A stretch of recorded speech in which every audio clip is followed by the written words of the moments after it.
शांति। आज 14 अक्टूबर की मुरली में बाबा ने कहा कि श्री कृष्ण का नाम उनके माता पिता से भी ज़्यादा बाला होता है, कारण कि श्री कृष्ण योग बल से जन्म लेने वाली नंबर 1 आत्मा है, कर्मातीत अवस्था में जाने वाली नंबर 1 आत्मा है और संगम पर भी पुरुषार्थ करने वाली नंबर 1 आत्मा है। तो कई भाई बहनों का श्री कृष्ण के जन्म को लेकर के मन में कई प्रकार के प्रश्न उत्पन्न होते हैं। तो आज हम बाबा की साकार या अव्यक्त मुरलियों के आधार से बाबा ने क्या कहा है वो देखेंगे। तो बाबा ने कहा कि श्री कृष्ण का जन्म राजा के पास होता है। सतयुग का फर्स्ट प्रिंस है श्री कृष्ण, पहले नंबर में है श्री कृष्ण। सबसे जास्ती मार्क्स श्री कृष्ण लेते हैं। श्री कृष्ण का जन्म जरूर राजा के पास होता है। श्री कृष्ण के बाप राजा का सेकंड क्लास पद है, क्योंकि पढ़ाई में श्री कृष्ण से कम है। श्री कृष्ण के बाप पतित राजा होने के कारण उनका नाम नहीं है। श्री कृष्ण के माँ बाप भी तो एडवांस में जाते हैं, जो फिर श्री कृष्ण को गोद में लेंगे। राधे कृष्ण यानी ब्रह्मा सरस्वती सबसे ऊंचे हैं, उनके ऊपर कोई है नहीं। फिर इसमें बाबा ने साकार मुरली 28/8/2015 और 4/8/2020 इन मुरलियों में बाबा ने क्या कहा। वैकुंठ को विष्णुपुरी कहा जाता है, अर्थात श्री लक्ष्मी नारायण का राज्य था। श्री कृष्ण प्रिंस होगा तो कहेंगे ना हमारा बाबा राजा है। ऐसे नहीं कि श्री कृष्ण का बाप राजा नहीं हो सकता। बाबा ने कहा श्री कृष्ण प्रिंस कहलाया जाता है तो जरूर राजा के पास जन्म हुआ है। साहूकार के पास जन्म ले तो प्रिंस थोड़े कहलाएंगे। राजा के पद और साहूकार के पद में रात दिन का फर्क हो जाता है। श्री कृष्ण के बाप राजा का नाम ही नहीं है। श्री कृष्ण का नाम कितना बाला है। श्री कृष्ण का बाप का ऊंच पद नहीं कहेंगे, वह सेकंड क्लास पद है, जो सिर्फ निमित्त बनते हैं श्री कृष्ण को जन्म देने। ऐसे नहीं कि कृष्ण की आत्मा से वह ऊंच पड़ा हुआ है, नहीं। श्री कृष्ण ही सो फिर नारायण बनते हैं, बाकी बाप का नाम ही गुम हो जाता है, जरूर ब्राह्मण संगम युग में। बाबा कहते हैं जरूर ब्राह्मण संगम युग में, परंतु पढ़ाई में श्री कृष्ण से कम है।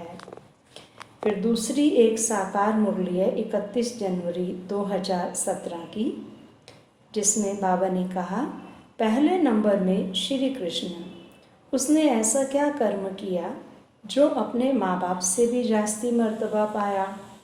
वह महाराजा महारानी कहाँ थे जिनके पास कृष्ण का जन्म हुआ। जब तक निर्विकारी होकर नहीं रहेंगे तब तक अविनाशी ज्ञान बुद्धि में बैठ नहीं सकता। बुद्धि का ताला खुलता ही तब है जब पवित्र रहते हैं। फिर 13 दिसंबर 2016 की मुरली में बाबा ने कहा बाप से भी कृष्ण का नाम जास्ती है। राधे कृष्ण के माँ बाप कोई इतने मार्क्स नहीं ले सकते हैं जितने राधे कृष्ण लेते हैं। ऊंची पढ़ाई यह पढ़ते हैं, सबसे जास्ती मार्क्स कृष्ण लेते हैं। परंतु जन्म तो फिर कहाँ लेना ही पड़ेगा।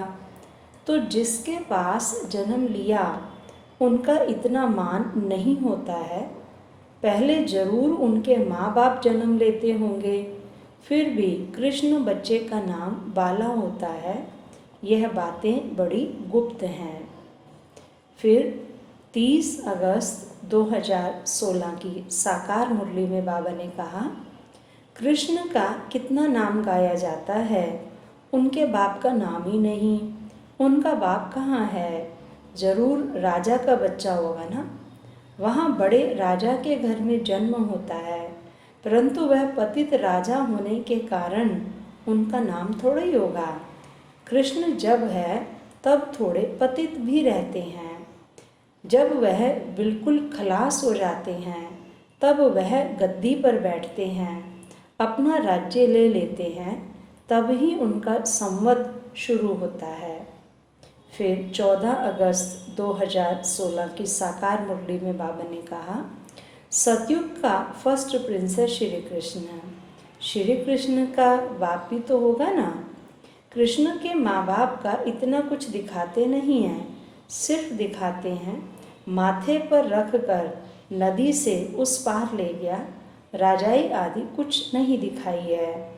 उनके बाप की महिमा क्यों नहीं है? बाबा ने कहा, अभी तुम जानते हो, इस समय कृष्ण की आत्मा ने अच्छी रीति पढ़ाई पढ़ी है, जिस कारण माँ बाप से भी ऊंच पद पाया है। फिर 8 फरवरी 2016 की मुरली में बाबा ने कहा, कृष्ण का कितना नाम गाया जाता है, उनके बाप का गायन ही नहीं। उनका बाप कहाँ है? जरूर कृष्ण किसी का बच्चा होगा ना। कृष्ण जब जन्म लेते हैं तब थोड़े बहुत पतित भी रहते हैं। जब वह बिल्कुल खत्म हो जाते हैं तब वह गद्दी पर बैठते हैं, अपना राज्य ले लेते हैं, तब से ही उनका संवत शुरू होता है। फिर साकार मुरली 18 मई 1997 और 13 मई 2017। बाबा ने कहा, यह दुनिया ही खत्म होनी है, फिर हम बाबा के पास चले जाएंगे, सृष्टि नई बन जाएगी, कोई तो एडवांस में भी जाएंगे। श्री कृष्ण के माँ बाप भी तो एडवांस में जाने चाहिए, जो फिर कृष्ण को गोद में लेंगे। कृष्ण से ही सतयुग शुरू होता है। यह बड़ी गुह्य बातें हैं। फिर साकार मुरली 31 अक्टूबर 1965। बाबा ने कहा, प्रिंस प्रिंसेस राधे कृष्ण ही गाए हुए हैं। उन्हों के माँ बाप का इतना ऊंच मर्तबा नहीं है जितना राधे कृष्ण का है। उनके माँ बाप का तो नाम है ही नहीं। क्यों? जिन्होंने जन्म दिया वह तो बड़े होने चाहिए ना, परंतु नहीं, राधे कृष्ण सबसे ऊंचे हैं, उनके ऊपर कोई है नहीं।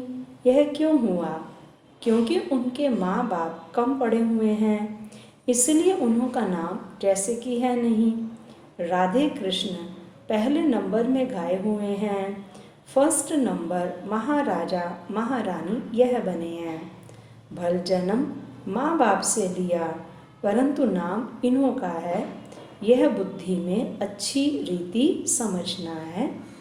फिर हम सुनते हैं बाबा की अव्यक्त मुरली 23 अक्टूबर 1975 की, जिस मुरली में बाबा ने श्री कृष्ण के जन्म के बारे में बताया है।